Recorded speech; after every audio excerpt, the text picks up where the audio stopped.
can you just like lay off the lady who's like living with a FBI informant so she can have a roof over her 5 children's head? My Cool. God.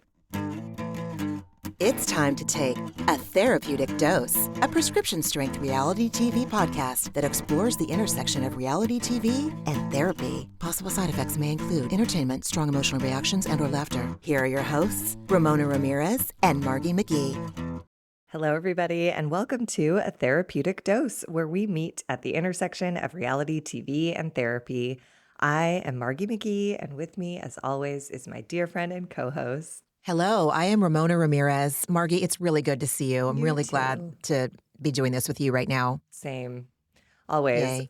I just realized I sped through that opening because I have had a couple shots of espresso this morning, and wow, they hit the second we started recording. So, Well, I'm there's glad that. because I am only drinking decaffeinated things right now. And so hopefully you'll pick up my slack. That's so good. That's so gentle for your nervous system. Such a loving choice. It's a I'm choice so addicted. that It's just impossible at this point. I get Until it. I have a full meltdown, it's like, well, this is what I do. I hear you. I hear you.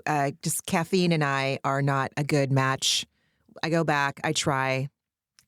I got to remember why it doesn't work. Mm-hmm. You know, I'm an anxious, cranky, not worth it. It's like, listen, if I drink some Diet Coke, that's fine. But if I drink some straight up coffee in the morning, I'm a Helian. It's not good. What's a Helian? Like I'm a nightmare. I'm anxious and I'm Yeah, speedy same. and it's not, I have no business. No business. Yeah, it is. It's delicious. It is. It's delicious. I was thinking, I think we were talking before we started recording about some of, the obstacles in life at the moment. And I was thinking this morning, I was like, I love this Nespresso machine. Like, I'm so lucky. I would really miss this if I didn't have this. Like, I really went into a moment of like, I dropped into some heavy, simple, in the moment gratitude for Oh, an espresso machine. It makes the house smell great. I fucking love caffeine and it's delicious. I love that. Okay. That's how it should be. No, that's exactly, yeah. I mean, and I am drinking my decaf Earl Grey tea, which I'm not a fucking tea drinker, FYI. Like 99.1% of my hot beverage requirements are a coffee base, decaf or otherwise. Like I just like it. But sometimes my stomach's like, I can't handle even the decaf today. I need like something less gnarly. And so I made myself a lovely cup of decaf Earl Grey. It's in my Zojirushi hot beverage thing. Although I do have my cold Zojirushi beverage cup in the studio with me today too. You're But fully branded this morning. I'm so branded this morning. But this is just, it's good. It's good tea. And then I'll be like teed out for like another 3 months. And then I'll want a cup of, you know what? Who gives a flying F? I'm so sorry. Listen, no one we're cares. heading into cozy beverage season, so this is a relevant conversation. I'm mortified with myself. I'm beyond mortified that I'm talking about this. Well, then Who let's cares? talk about something much less Let's- pleasant. honestly. Let's talk about The Real Housewives of Orange County, an episode title I didn't write down yet again. It is season 18, episode 11, Singled Out. Oh. Singled Out. I really Singled have out. like a mental block. It's so weird. Every time we record these things, I'm like, next time I'll remember just to look at the title. And I never do. It's so weird. I mean, It's weird though. Like at this point, it's just bizarre. But whatever. My brain has made a choice to just keep that mental blank spot. Singled Out. Okay, so that's about jeans. Singled Right. Out. It's probably about jeans. Yeah, God, you're right. It's about jeans, isn't it? All about jeans. Wow, a whole episode about jeans. I mean, unless it's like Dawson. Dawson might feel singled out. Emily feels singled out. I'm sure it's universal thematically, Of course. but boy, this episode really was like, it was the teen divorce trauma episode. It Oh, my just God. broke my heart. There were like back-to-back scenes where I was like, oh God, oh my God, poor teenagers. And then by the end, that last party, as I was saying to you before, it was like the victim Olympics. It was just, everyone was like, Alexis is like, but I'm a size 2. And Emily's like, but I'm a size 12. And Heather's like, but I'm a glad person. I I'm mean, a good person. I was like, oh my God. this season's making me feel really angry. Really? Like it started out with so much promise, it felt like, but I just didn't think that we were going to be locked into this bullshit for a straight, like we're approaching 3 months. We're approaching the 3-month mark, like move on, move on. Yeah. I mean, I was glad that we did move on from some of it. The Gina, Katie, Heather Mm-hmm. stuff finally got put to bed. I don't know. I'm not mad at it.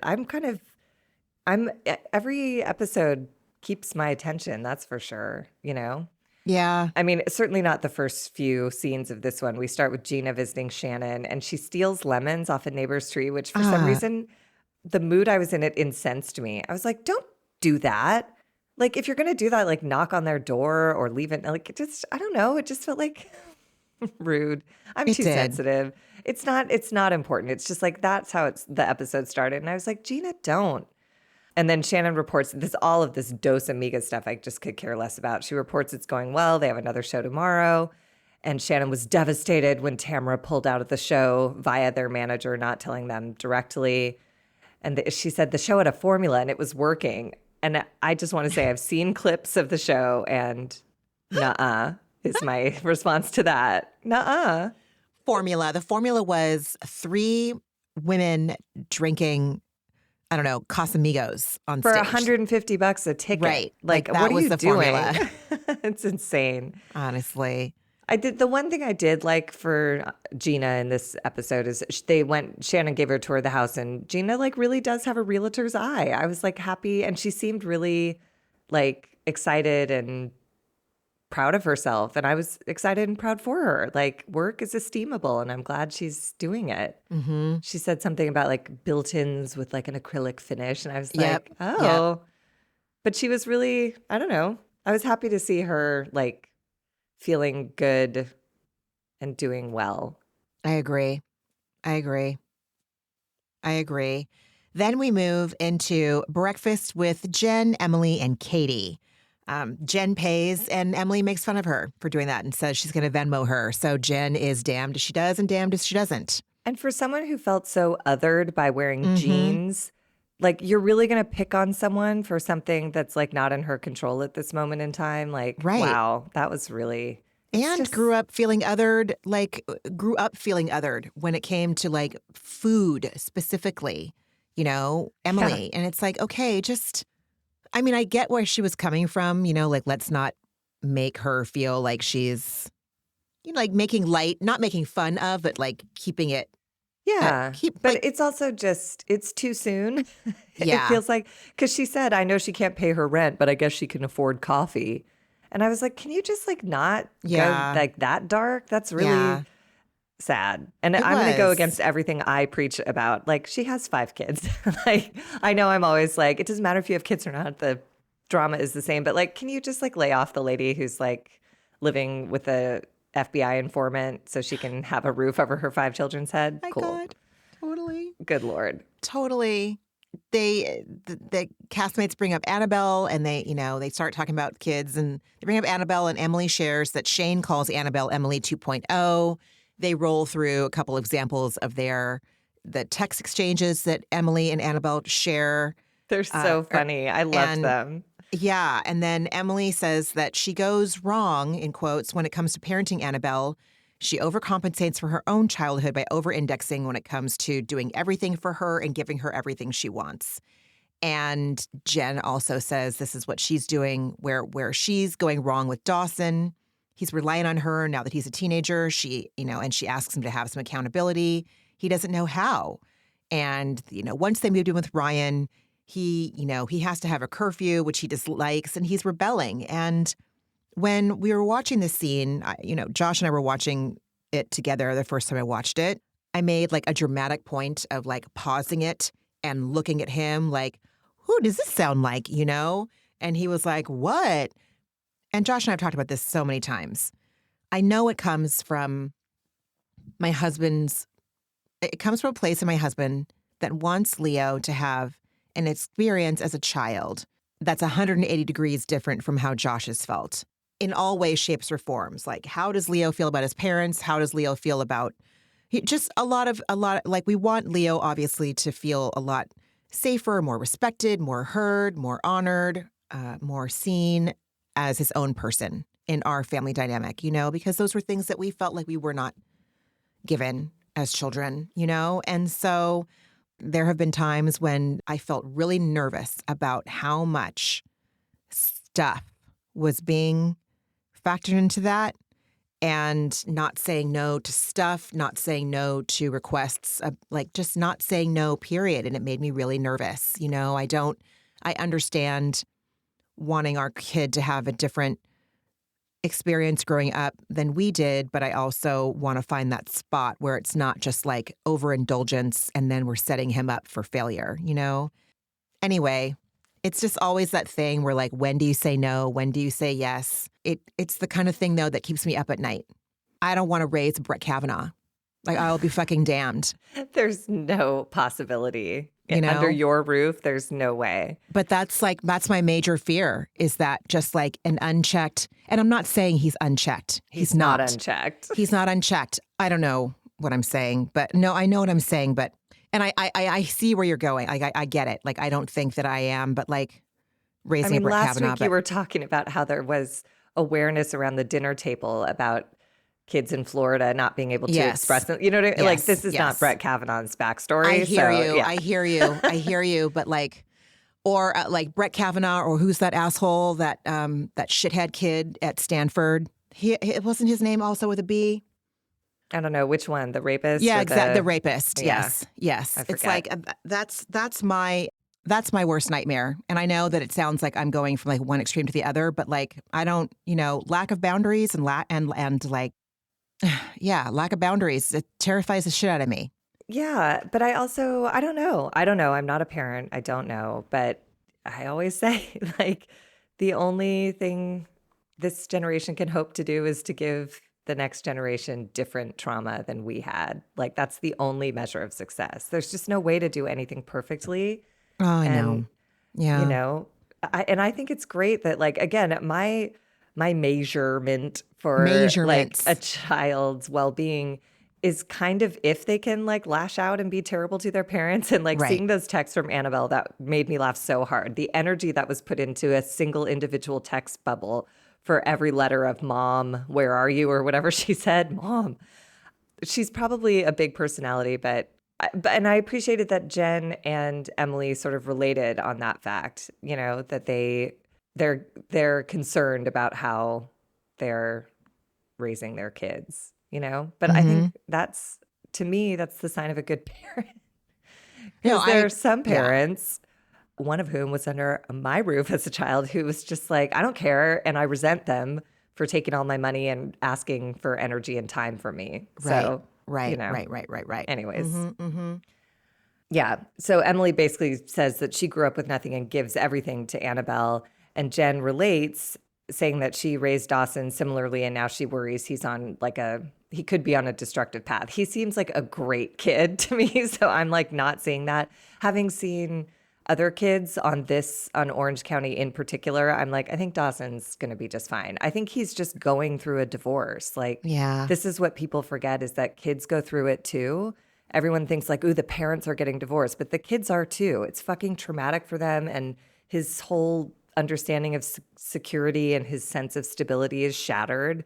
And every child personalizes it, whether you tell them it's not their fault or not. They always think, if I had done something different or whatever. So he's just gonna act out. That's normal. And, she just should get him in therapy, I agree. Like, that's the only stopgap from having it go from acting out to becoming a self-destructive lifestyle. But like, you have to let the kid act out. It fucking sucks. Like, they have to adjust to something that's really confusing and complicated. And Jen says, like, I failed my kids by not giving them chores and consequences. And now she wants to lay the hammer down, but doesn't even know how. And I just wrote, like, it's too late. Dawson is literally like days away from being 18 years old. It's too late. Like, I'm with Dawson. I would be like, this is ridiculous. You move me into this mansion and tell me to be home by 9 p.m. when I'm almost a legal adult. Like, no. Just like, that's crazy. I don't know. I don't know that it's too late, but I definitely would not know what to do in that situation had I been the parent that was like, let it go, not, do everything for them, not really set a lot of boundaries or clear, consistent boundaries, consistency. Children crave consistency and they thrive under boundaries. I mean, who doesn't? Who doesn't, And so if it were me and I had not, for whatever reason, instilled boundaries and consistency with my children, and it was at that point, the only thing I would know how to do would be to call professionals in to help me. Yes. And I think that it's just parenting is so hard. It feels like every single decision you make is so high stakes, but also how can this be such a big deal at the same time? And then like you get to the point where they're like 18 or senior in high school and, she's like, I call him to see if he can come home for dinner and then he doesn't show up, and it's like that would scare me. I would immediately go to like, oh my God, you're huffing air dusters in the parking lot, or you're doing fentanyl, or you're fucking at your friend's house watching Andrew Tate on YouTube. And none of those things sound fucking good to me. Those things make me terrified. They keep me up at night. Yeah. And but it's also, I think this is where like, you always talk about like giving dignity to children and talking to them as if they're intelligent people. Like, if I'm Dawson and the source of this sudden crackdown is the woman who cheated on my dad, left the family, moved us into a house, got us evicted from a house, moved us into a boyfriend. Like, I'm sorry, but like this, when he said to her, I'm close with dad, I want to be close with you. I got that. I was like, Jen has to earn his trust back. So Jen suddenly, having blown up the family, she cheated. Like, I'm sorry, but like, she's the one who like did this. Like, I know there were problems in the marriage, but like as a kid, you don't have that level of nuance. So right. when that's the person saying like, you be home, do your homework. It's like, don't cheat. Don't blow up the family. It's like, right. This can go both ways, I guess. Right. And as a kid who's like almost 18, it broke my heart when he said, she calls him to come home for dinner and he just sits in his car because he just doesn't want to be under that roof. Ugh. Yeah. Like and it's because he's the designated patient. He says, all we talk about is what's wrong with Dawson. That's it. We don't talk about basketball games. We don't talk about girls or boys, or it's just what's wrong with you. What are you doing wrong? You should be home. You should be up. You should be studying. You should be, it's just like, that would destroy me too. Yeah. And again, he's in the midst of a trauma. It's like a divorce. It's like asking a kid with a broken leg, like, why aren't you training for a marathon? It's like, well, you broke my leg. You kicked me and broke my shin. And now you're like, go run a marathon because Ryan said so. Anyways, all of my projection onto poor sweet Dawson. But he broke my heart. Yeah. And then I was just like, oh, he wants to go stay with his dad because his dad doesn't have any boundaries for him. Probably. Probably. He's fun dad. And I'm sure there's like no curfew. But also Dawson's used to no curfew. Like he's 17 and all of a sudden to be like, and again, a 9 p.m. curfew, like I had a midnight curfew and I thought that was oppressive, and it wasn't. But like 9 p.m. is like, I didn't get out of play rehearsals until 10. Like, I don't even understand like what kind of life you want this kid to lead. Anyways. Emily asked Katie how things ended between her and Gina after Sonoma. And Katie said that she hasn't talked to her since then. And Emily said it was such a lovely day, the day after Shannon left. And I'm like, yeah, Emily, it's a lot nicer when the problem drinker isn't there. Like the group had to be separated for the majority of the trip because they needed to accommodate the tensions between Shannon and Alexis. And it may have seemed like normal watching it play out on TV, but my God, it was exhausting. If it was exhausting for me to watch it, it was equally as exhausting, if not more exhausting, for them to live it, And it's like, yeah, when I was a kid, my dad would go on business trips. It was fucking great when he wasn't there. It was great. We could all breathe a heavy collective sigh of relief. And like the munchkins coming out, like, come out of the dark, come out of the clouds, come out of the night, we were all, woo! Yeah. I mean, yeah. It sucks. It does, especially, yeah, it's a mess. There was a little moment briefly before that where we check in with Shanna and Gina for a second, and Shannon reports that her attorney told her that John basically expressed that he continues to threaten to release these videos because he needs some sort of insurance policy in case Shannon goes off the rails. And Emily informs us that that is basically the definition of extortion. Yeah. And rightly reflects that John's attempt to protect his reputation is completely backfiring with all of this behavior. It's just so dark and embarrassing and awful. And then somehow we transition into Emily being upset about being the plus size version of Alexis's little black dress. Yeah, yeah. And extra hurt that she had to bring her own jeans and was the only one.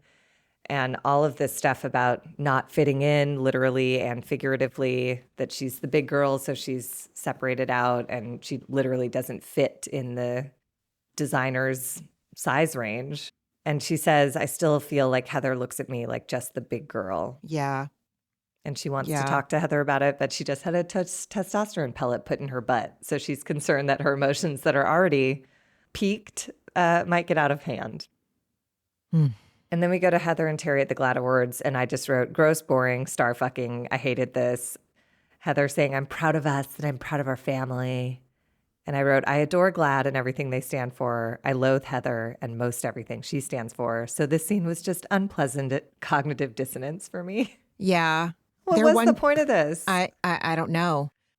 They just both have the same talking points for this episode and last episode. And it just feels to me like, again, as noble, admirable, what other adjective am I looking for? Like like GLAAD needs support from people that have large platforms, such as the DuBros do.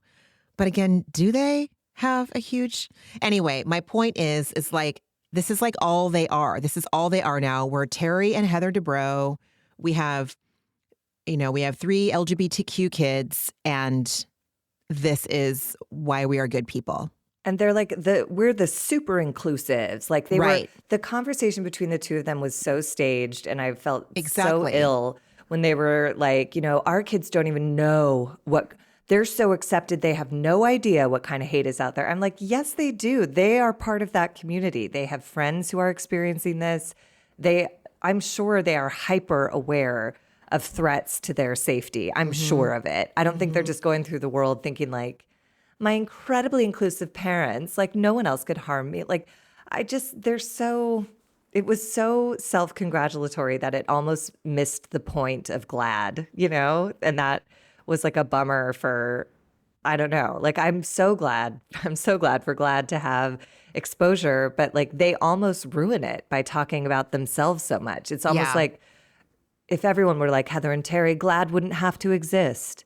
It's like, but what? It should. Oh my just God. because. And Meredith Marks was like a co-presenter and got no recognition as like a Bravo. It was so bizarre. It just felt like a Heather produced segment, and I was not interested. Did. I mean, they were doing glam at their house, and she gets up and does that like full scripted bit. Do I get to keep the jewels? And he's like, I'll talk to Terry.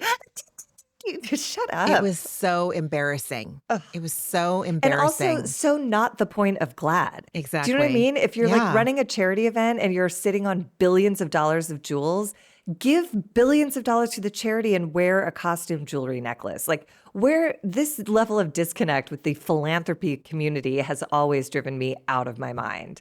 I'm just like, you guys are you're showing up at balls in outfits that could fund this cause for eternity. But okay, I guess that's how the world works. I got to get over myself. I know.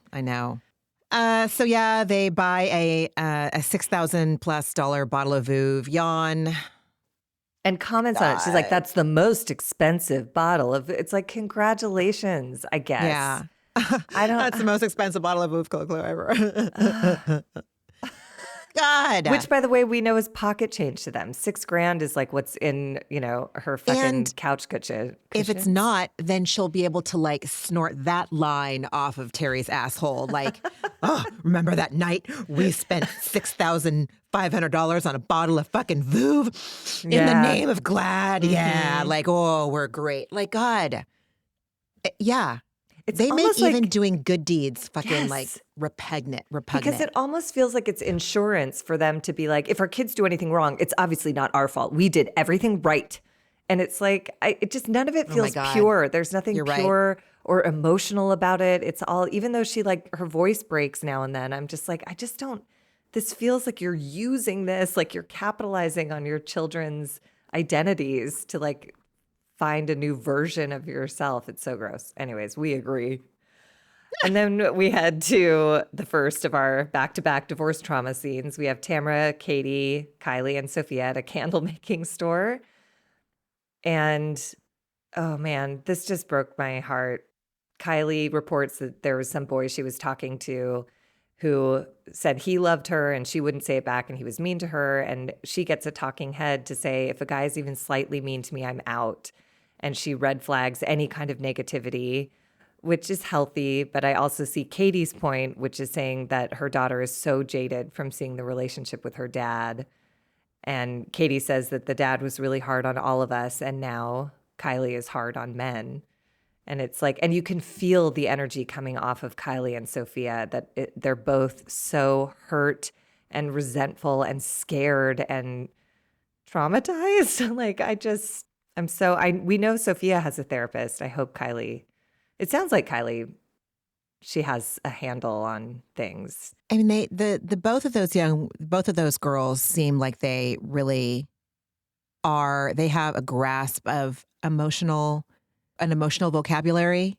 God, it's like and this could sound very sick, and I don't want it to. I just, on the spectrum of men being walking red flags, but still like no one sees them as a red flag, and to girls / young women that are like, "Ah, fuck that. I'm if they're over, and this could sound real toxic.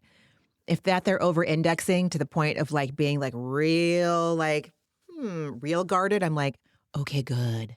Like I'm kind of glad, But it because cuts them off from a whole part it of life it experience, you know? I think I it don't know either. I does. mean, all of my relationships were bad, so I suppose that's like not, but I also wouldn't trade a single one of them because I got to feel in love and I got to experience heartbreak. And I don't know, maybe that's just because I'm an artist that it No, like helps feed those things. But like, I would be and I sad think not to have had I to, I you think know, I think they will too, but I think it's just not going to be like, it's going to take something kind of special yes, that would to. be nice. And I think that would be really great. I think Yeah. that would be great if when the girls get to be discerning, Mm. and when the girls get to be the ones that are like, I don't know, you're going to have to like really show me. I like that. Yeah, you're I right. I like that like, right and the now. way you just phrase that is right on. It's like they're discerning. Mm-hmm. It's not sort of the mood we were raised in, which is like anyone, anyone who likes you, you find a way to like them back because that's Right. a real gift if they like you. Right. And it's not what Tamra later does, which is like, be careful who you procreate with, as if you can fucking ever get ahead of this shit. You Right. cannot. Right. That's crazy. But it did break my heart when Sophia's her anger was really, it read to me. And I Mm-hmm. appreciate that she's like in it. And that means she'll get to the other side of it 'cause she's going through it. Mm-hmm. But she, said most marriages don't end well. She doesn't want to marry or have kids. And she basically just went off about how people should not have children unless they really want them. And so clearly she felt Yeah. resented and took that on, Yeah. or Yeah. abandoned or all of the above. And Tamra blames Simon, which I just think is bullshit. Oh, I She's like, mean, he wasn't a just, good husband. He was a good dad. And I'm like, maybe so, but like, it's a whole, it takes two to it fucking takes tango, two. bitch, Yeah. right? It takes two to tango. Like, my God. And also, that's not fair because she said, I wouldn't have the kids if it wasn't for him. But there's a part of me that hates him so much. But I try to focus on the first half of that, which is like these, incredible beings were necessary to this planet. And if it took a subpar dude to get him here, then like, I don't know. Like, when do we Totally. just get into acceptance about that instead of blaming Simon, I Tamra? It's agree. been I 15 agree. years. Like, please. I agree. And again, both of those people have resources and time, Mm. resources of any definition. They have the time, they have the money to seek out mental health. There's no shortage of therapists in Southern California at all. Especially divorce therapists. I mean, that's the thing. Like, Sophia's right. Most marriages do end badly, which means there's like a giant population Right. of in-network mental health care providers for that particular situation. Right. Yeah. And again, it could be speaking to like my inner cynic, but when those two girls were all, I don't know. I was like, okay, good. You don't have to know right now. You don't have to know nothing right now except for like what you will and will not stand for. And it sounds like the Yes. two of you really have a good grasp on that. So No, gross. I think you're right. I think you're totally right. It's true. There's no rush. They're like 20. Like, it's fine. I don't even know are they even 20 yet? I don't even know. But like, Yeah. there's certainly no need to like jump into a bad relationship just to have the No. experience. So I No. redact everything I said earlier. No, And you don't have to. But I do. I think you're right. I think it's healthy to be sure of who you are and what you want and ask questions early on instead of getting into it first and then being like, wait a minute. Here's what I think this is what I loved so much. Neither one of those two girls was making other people's bad behavior about them. True. They were like, oh, hell no. No, no, no, no, no, no, no. Nope. You said I love you after 2 dates. Like, wrong, you know? Or she even gave him the benefit there. She was like, and I wouldn't, like, it's fine if someone feels that and wants to say it. And she was like, but I wouldn't say it back. And then his behavior got fucking manipulative and gaslighty. And then she was like, nah, that's not, we're done. If we can't just have a conversation, then this is not a thing. Like looking at unacceptable behavior and being like, pass, that's not for me, but not like, oh, well, this is the best I can get. Or, you know, if I didn't look like this, then maybe I would deserve someone that didn't. It's like they seem to have self-esteem in the true sense of the word. And so I don't know. That's just what who knows? I think you're right. To I be think revealed, that's probably but- why I was so shocked by it. I was like, what are they doing? What are they talking about? I want them to have the experience of being in love. It's like that can come later. That can come in a decade. Yeah. Which is great. Yeah. Yeah. And it doesn't, they're clearly out there living their lives. So it's not like, anyways. Yeah. The other piece of the scene that broke my heart was Katie talks about her son who still lives in Georgia. And she says it feels very unnatural to say goodbye every time, but he doesn't want to leave his friends. And then she said this is what makes him happy. So it's got to make me happy. And I was like, like that is, and she said she just did it. So she's just raw with emotion. And it really broke my heart. And it really, I don't know, it made me appreciate her as a parent. It really is like, she is practicing like, if you love something, set it free and it'll come back. And Jen does it later. It's just like, sometimes they have to, I don't know. It's just so sad. It's so hard. Divorce trauma. It's so hard. It is. And it was. Yeah. Oh, then we go to Shannon and Vicky going to St. Louis for their show. Vicky says they're selling out shows like they're Adele. That's not true. Okay. I don't think Adele is performing at the Helium Lounge in St. Louis. So, no, I don't think so either. And nor is she incorporating tap dance into their show.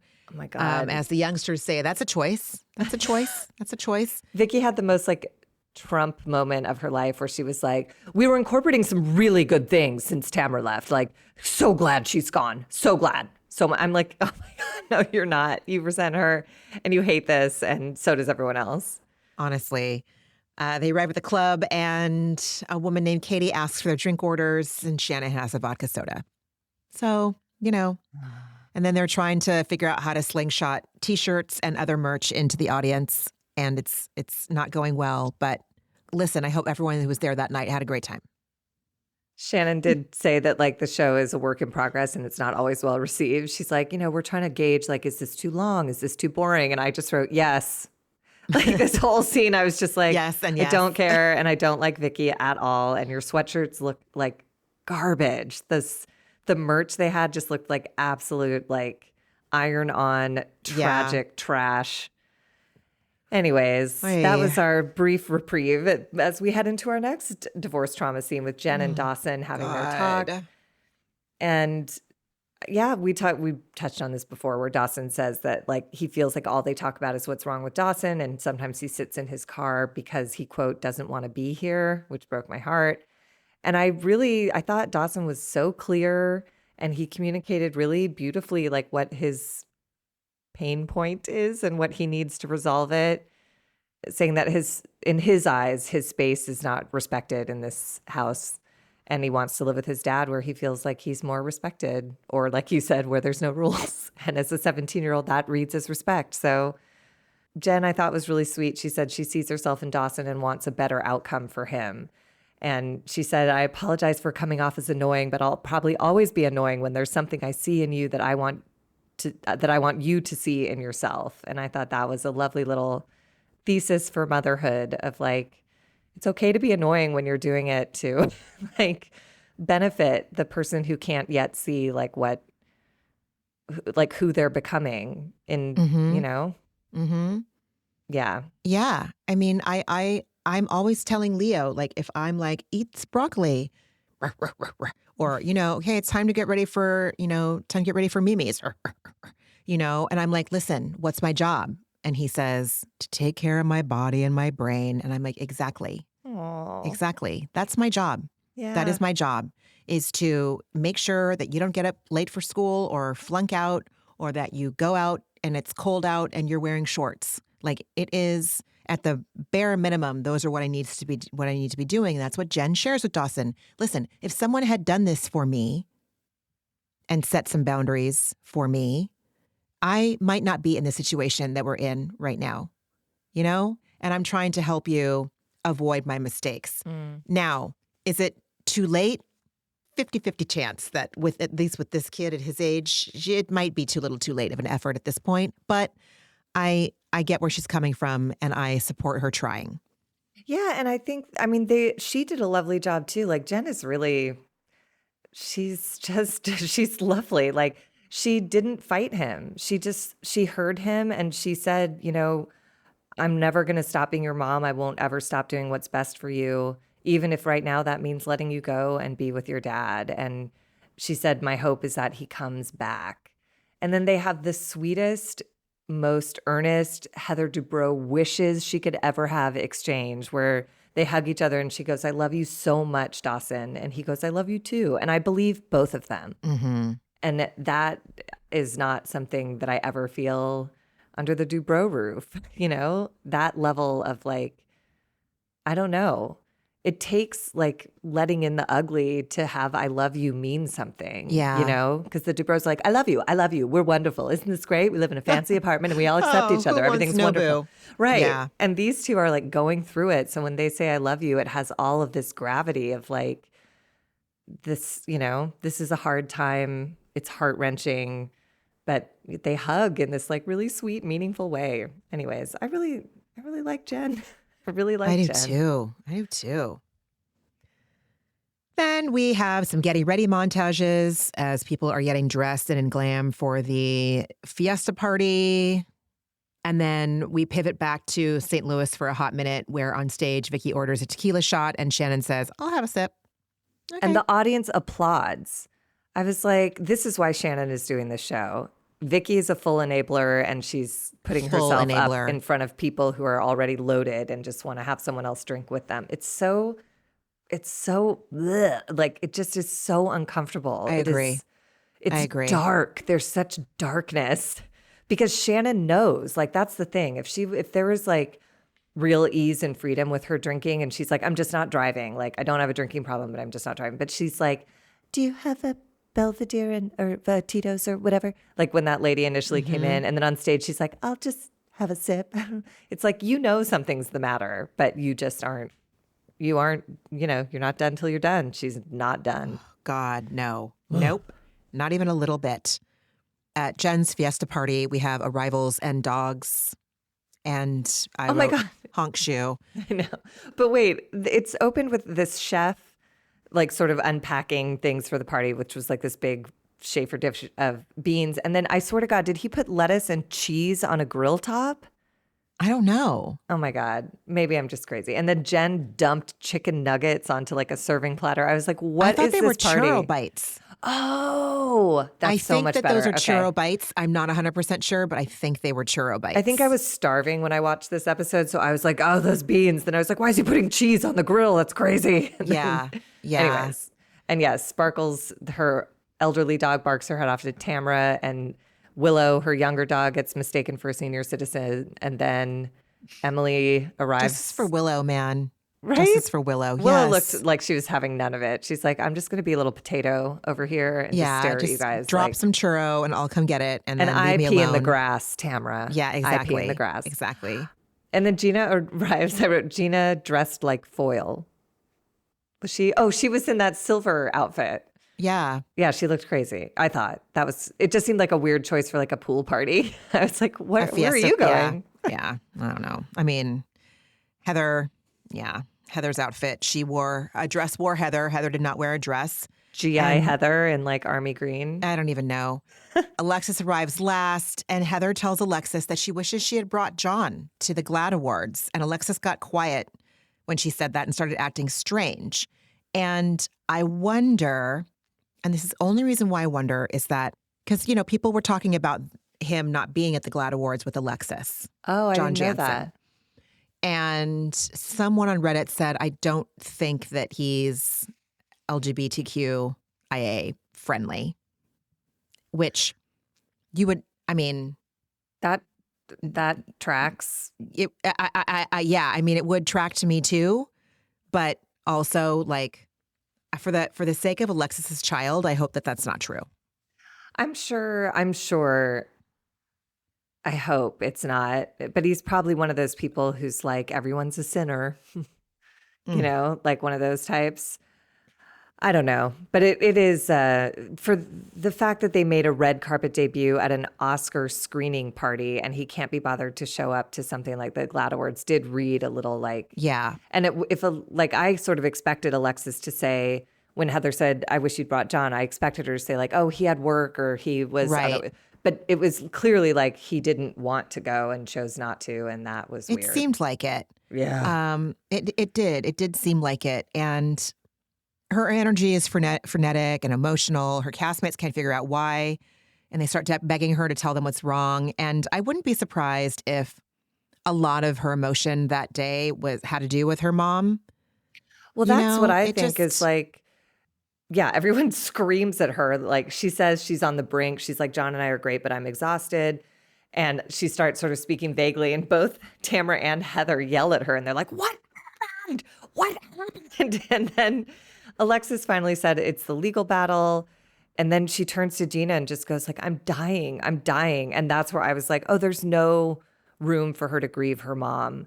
And John is consumed by getting revenge on Shannon, and she won't ask for what she needs because that's who she is. And so she's dying. And like, I think that's true. It looks like it. She doesn't look okay. I think it's all mom grief. And she tried to do the thing where you displace that set of feelings by funneling into anger towards Shannon, but it doesn't go away.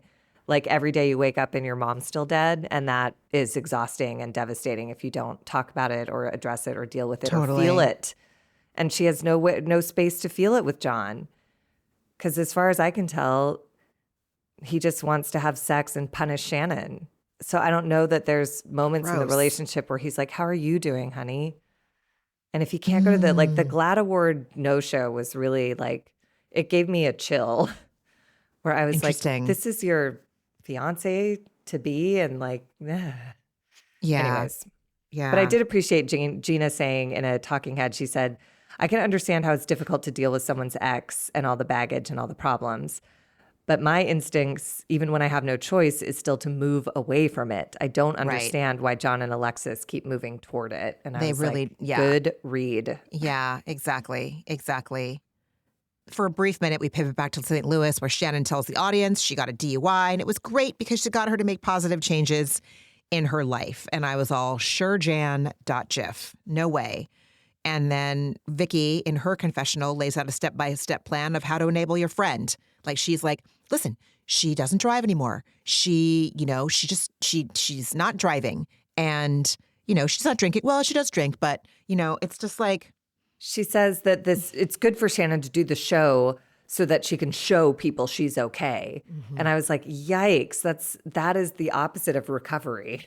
If you're Yep. putting on a performance, then you're doing it wrong. Like you That need should to tell be everyone, anything they need to know, everything they need to know about Vicki Gunvalson. Is that and as about long Shannon, that right. Shannon's on board for this. She's like, as long as I can do a performance that people buy, then Yep. I'll go home and drink alone Yep. under my covers all Yep. night, every Yep. night. Yep. That's Yep. fine. Yucky. She's not Yep. okay. Then So- sorry, go ahead. No, go ahead. Go ahead. The only thing before Emily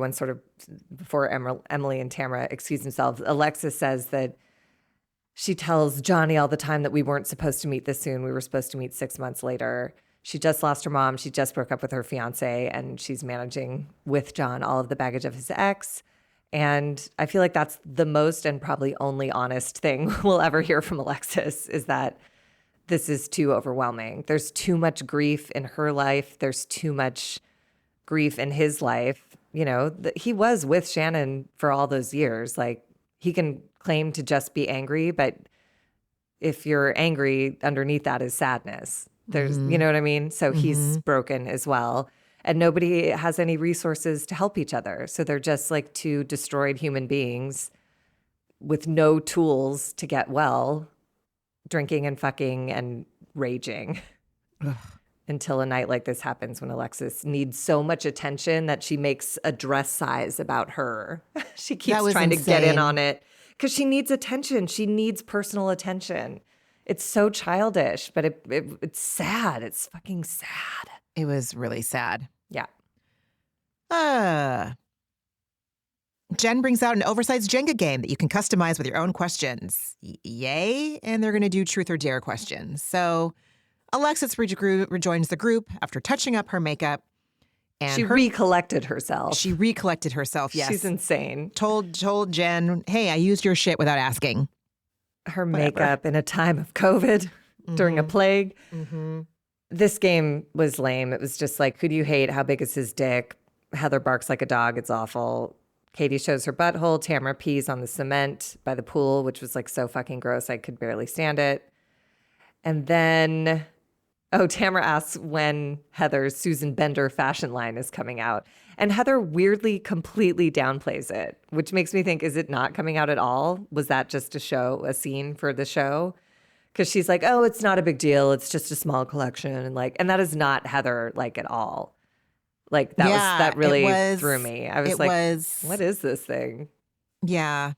And then Emily asks Heather if she can ask her a question. You asked me to bring jeans. And Emily says she realized when they were all together at the show, at the close of the show, that she was the only one not wearing head-to-toe Susan Bender. And Emily shares that she had a moment and a little cry, and that she said the experience really killed me, that she felt really othered. And everyone is sympathizing, and Heather just remains quasi-stoic and says, no, which is like, well, then just say nothing at all. I don't know. Emily says she felt singled out in her confessional. And because she's not as small as everyone else. Because she's not as small as everyone else. And Heather tells us in her confessional, Emily has a great body. And they roll tape to a flashback of Heather complimenting Emily's butt and says, I don't understand where these insecurities are coming up and coming towards me. Oh, God. That towards me part, God. I was like, what? Oh, yeah, my God. Me too. If you're personalizing people's insecurities, like, you are a narcissist. Me too. That's absolutely crazy. Yeah. And Heather says, listen, dude, I've been working my ass off for 15 months. Emily says that. I just want some acknowledgement for how hard I've been working after all this time. And Heather says, listen, I made sure that you had 3 outfits while some other women only had 2. And she won't let Emily finish her saying. And she says, my turn. My turn. That was chilling. The way she said, my turn, that should let everyone know. Heather is not interested in hearing anything from you, what you have to say, Emily. That's when you get up and you walk away, because there's no need. She's closed off. She doesn't care. She's not curious about what your experience is. No, she's defensive and she's punitive and she's infantilizing, and it was gross. And I feel like Emily is reenacting some mother-daughter dynamic here, like trying to get the attention what is, I saw something the other day, like, oh God, it's something about like childhood trauma, like leads you to try to get people who aren't good to treat you good or something like that. And I was like, I Oh, feel like Emily is just wow. desperately trying to get someone who is so demonstratively ungood. She's just trying to get one drop of goodness out of her in the simplest way. This is the easiest thing. All Heather has to say is like, I'm sorry I was insensitive. I can totally see how you felt that way. Yeah. I will be super conscious to not repeat anything like that. I Yeah. don't think you're a big girl for what it's worth. I'm so glad Yeah. you did my show. But instead, she's like immediately defensive. And the my turn thing was like, it was all I could do to like not burn the city down. I was like, oh my God, she can't have any feelings.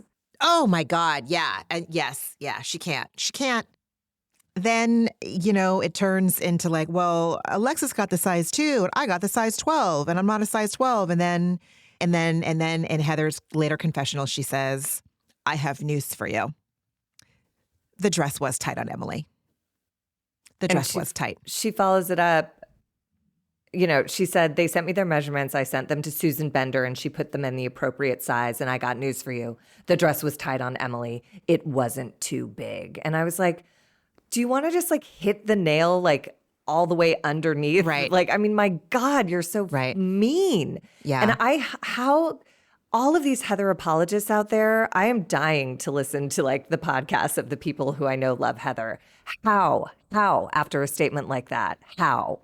That is so vile and it's so pointed, and everything Heather does is deliberate. She knew what words she chose. She planned that shit before she went into her confessional. That is a choice. She is fat shaming her.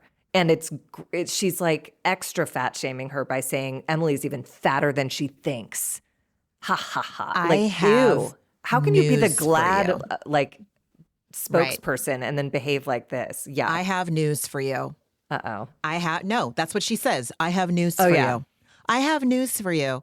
Like, I had the same thing. I had the word vile written down. Vile, thin privilege, and also missing the point. Like, if you're really someone's friend and they come to you, even if it is so fucking out of left field, you just at least acknowledge and validate their experience in that moment, even if it had nothing to do with you. And it doesn't, didn't. like, Emily even said, she's like, I don't think you did this maliciously. I Yeah. just want you to hear how I felt. I cried because this touched me in such a deep, painful way. It was just, that was sad. And Emily so sort sad. of starts then, this is where Emily loses the thread and doesn't realize that she's talking to someone who's incapable of being compassionate, and she sort of gets hysterical saying, why can't you just listen and say, you know what, Emily, I didn't think of that. And then Alexis weirdly pipes in saying like, she did say that. And I'm like, no, she didn't. And then because she put it all on Emily, Heather said, I'm so sorry you felt like that, which is not saying I didn't think of it like that. It's very different. And then it just goes off the rails. And Alexis like keeps inserting herself, like, why would you bring me into this? And everyone is like, she didn't. She said that you're a size 2. She said you're such a beautiful point of comparison. So to be in the same dress was really painful for her. Like, but Alexis just can't take it in. And Heather says, I apologized and you want to keep coming after me? And Emily's fully weeping. And she's like, I'm not coming at you. I'm just talking about myself. And Heather's basically like, well, I hurt you and I apologize, so this should be over. You don't need to have feelings anymore because I said I'm sorry. Bruh. I know. I mean, Katie's right. Heather gets pissed that she's not being portrayed in a positive fucking light. Yep. And that is it. That's it, you know? Katie said, instead of just listening, apologizing, and moving on, Heather makes it about herself. Yep. And it's like, that hopefully will be the downfall of like the public joy over Heather Dubrow. I just don't get it. I don't see either. anything I don't either. Not even a little redemptive bit. about her. And this, Not even a little bit. No. I don't. Not even a little this bit. was so ugly. It's so And then ugly. Emily tries to pull Heather aside to just speak to her, and Heather's immediately combative. Like, well, you were rude to me in front of the group. And Emily's like, you're being rude. You're cold and condescending. And now it's just getting crazy. And Heather says, would you be quiet for a second? And Emily just says, no, fuck off. And I was like, there we go. There it is. She finally hit her limit. And she walks off, and I was so glad. Would you be quiet for a second? Are you fucking kidding me, Heather? And she did the thing where she put her little hand in her face. Would you be Yep. quiet for a second? No, fuck off. And Oh then my Alexis God. suddenly is like, I'm a broken bird. I was like, what's happening? This It is was- insane. I'm at my lowest point. I'm broken. I'm a broken bird. And everyone's like, no one's talking about you. Tamra says that Heather wouldn't fat shame Emily, but I would. She said, but I would. At least Tamra knows who she is. And then Heather acts like a full asshole. And she's like, you're telling me that while I'm raising money for family equality, you're in the bathroom crying over jeans? Is that what you're telling me? Oh my fucking God. Two things can be true. It is 110% okay and valid that if you're in a fashion show and all of your castmates are a significantly smaller size than you, and because we all live in the United States of America, we all have body issues given to us by capitalism, misogyny, white supremacy, you name it. Yeah, it doesn't really matter what the cause is for said fashion show. The fact is that there's bodies next to other bodies, and if one's body doesn't look like society's idea of what the beautiful, money-making, commodified body is, acceptable body is, then yeah, it's not going to matter. It's not going to matter. And it's not even capitalism or misogyny that did this to Emily. It's Heather. Heather told her to bring jeans. It's like, yes, there's a bigger issue, but like Heather had a hand in this, and she can blame it on Susan B. Anthony, whoever that designer was. But like, I forget what her name is, Susan Pender. But like, it just was so, it was just so reductive and so wrong what Heather said. That's not what Emily said. She goes, you're telling me this? And it's like, that's not what she told you. That's exactly not what she told you. Not at all what she told you. Yeah. She told you that she has body issues and she feels uncomfortable, and she would like you just to acknowledge that was a hard day for her. She's not saying don't raise money for family equality. No, she's not exactly. saying my butt is more important than family. She's not. So you're crazy. And then Alexis still trying to get into it. And she's like, and by the way, she throws me into it. And it was like, oh my God. And then I loved Emily for calling out Heather. Emily walks into the kitchen and Heather's glaring and shaking her head at Emily. And Emily just goes like, you don't have to look at me like that. And then Alexis keeps trying to be victimized by a dress size. And Emily says, you're not involved in this. You're a friend. Shut up. And then her exit line is, shut up, Alexis. Go fuck John some more, you fucking idiot. Honestly. And I think she spoke for all of America with those words. I'm not, well, listen, I've fully said what Heather's said. Like, why are you even in this? And I've also said, don't look at me like that. Like, you know what you're doing. Heather, that's what the thing that bothers me most about people like Heather. They know what they're doing.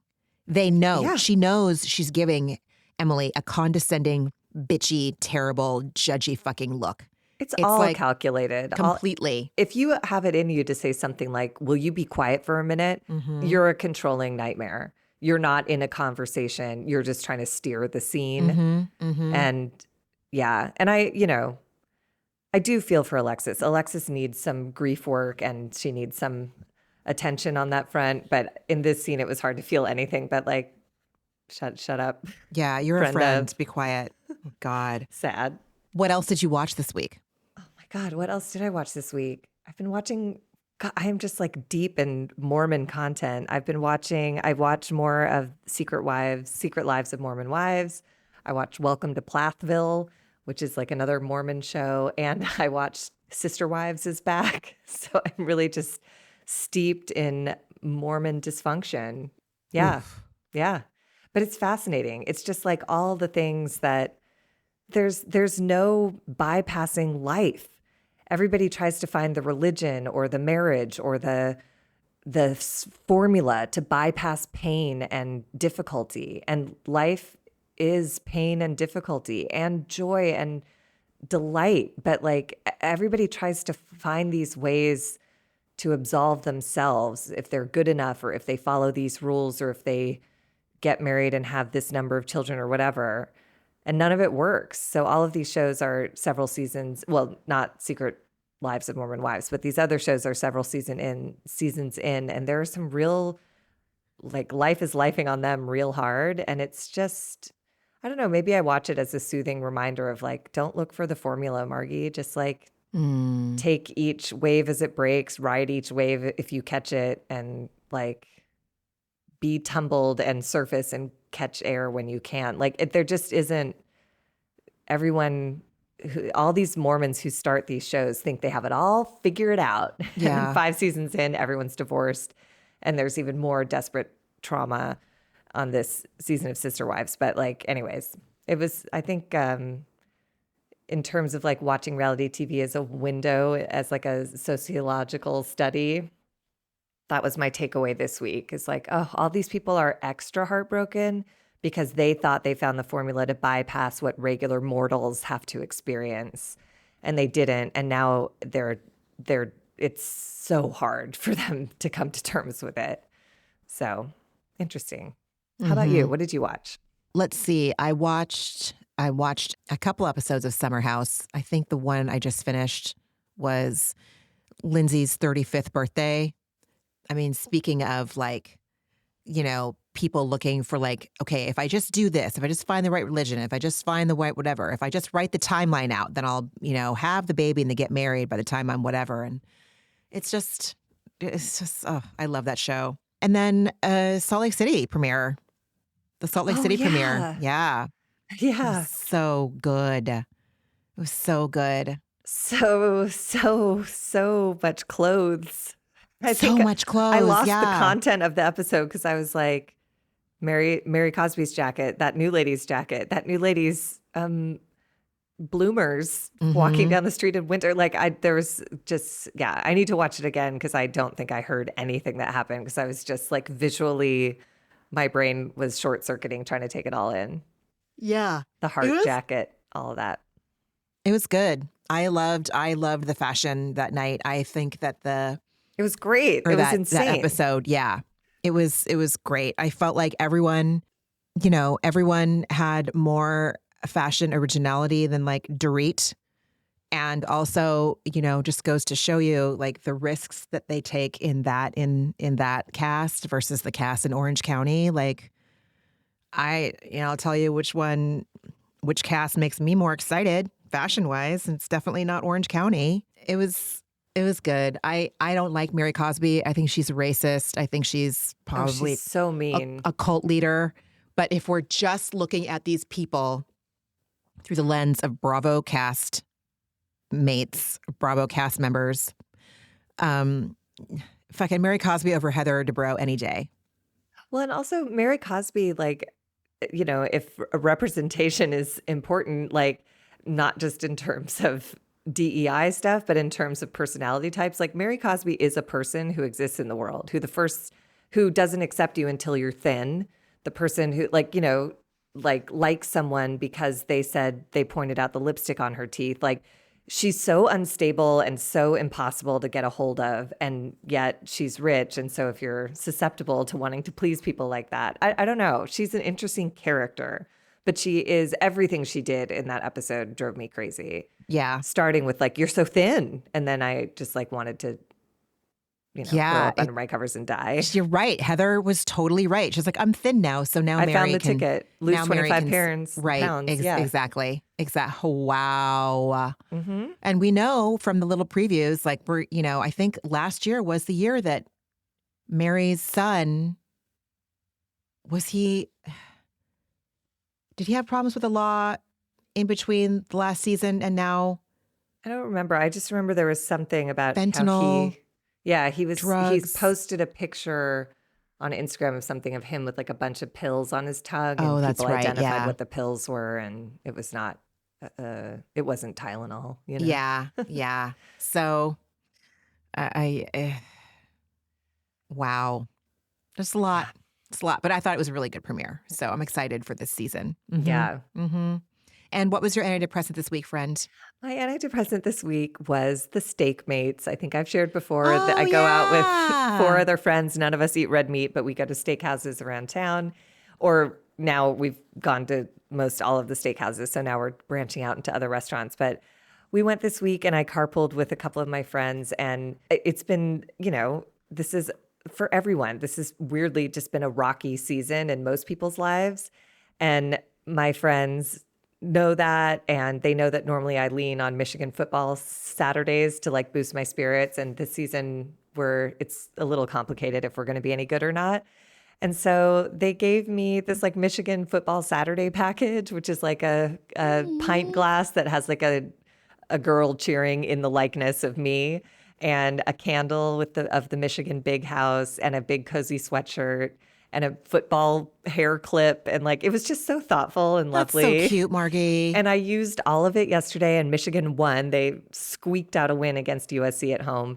And it was amazing. And it made me so happy. Like it really, and it will be my Saturday ritual. I'll light that candle and use that cup and pull my hair back and wear my big cozy sweatshirt. And just, this will not be the same season Michigan had last year. And even though it was a respite last year, it'll still be that, because I'll think of my friends every time I watch a game this year. Isn't that nice? That's It's really so thoughtful. nice. Yes, very Anyways, thoughtful. Very. How about you? What was your antidepressant? Oh shit. That's not good. It's okay. It's not. This is real. It's not always like readily available. Like what's good. It's why we do this little segment, to remind ourselves. I know. Okay, then I will say that that my antidepressant this week is going to be my gynecologist, because she listens to me. And I read online every day about how women's doctors don't listen to them. I take it for granted now, because my entire healthcare team, mental, physical, and otherwise, like they all really listen to me. Anything I want to try, they pretty much let me try. Anything I ask for, they trust me, and I don't know if it is partly that like where I am in the country, that like I'm in the Bay Area, and women are taken that's a whole other fucking can of worms. I'm just going to say, like, it's more progressive than other areas, and things are more of a priority than in other areas of the country, I would think, or it seems. And so my point is, my gynecologist was very supportive of me this week and what things I wanted to do and to try. And she was like, yeah. And like, I hug her when I leave. She remembers things that I talked about a year ago, and that's really like, especially this week of all weeks in women's healthcare in the United States of America, like it's a really, I'm very grateful. So yeah. That's awesome. Mm-hmm. Yeah. And I'm glad that Salt Lake started again. It's, we're heading into like a very rich Bravo season. So the fall and winter are going to be good. Step it up rest of the season of Orange County. We don't have too long to go. Give us some more. I know, like we're like slogging. Anyway, everyone, thank you so much for listening. If you are inclined, you could drop us a review wherever you stream us as independent content creators. Your feedback, your reviews, your subscription, your automatic downloads, they really, really help us. So thank you so much in advance for that. And you can reach us at atherapeuticdose@gmail.com, or find us on the socials at A Therapeutic Dose on Instagram. And yeah, I think that's it. Everybody just take really good care of yourselves, and we will talk next week. Yes, take very good care, and we'll talk next week. All right. Bye, Bye everyone. Everybody. Bye. Ramona and Margie are obviously not doctors and do not provide medical advice. Their content is intended to be used for entertainment purposes only. It is not intended to be, should not be interpreted as, or used as a substitute for medical advice or a diagnosis of any health or fitness problem, condition, or disease, nor a recommendation for a specific test, doctor, care provider, procedure, treatment plan, product, or course of action. My mom isn't a doctor.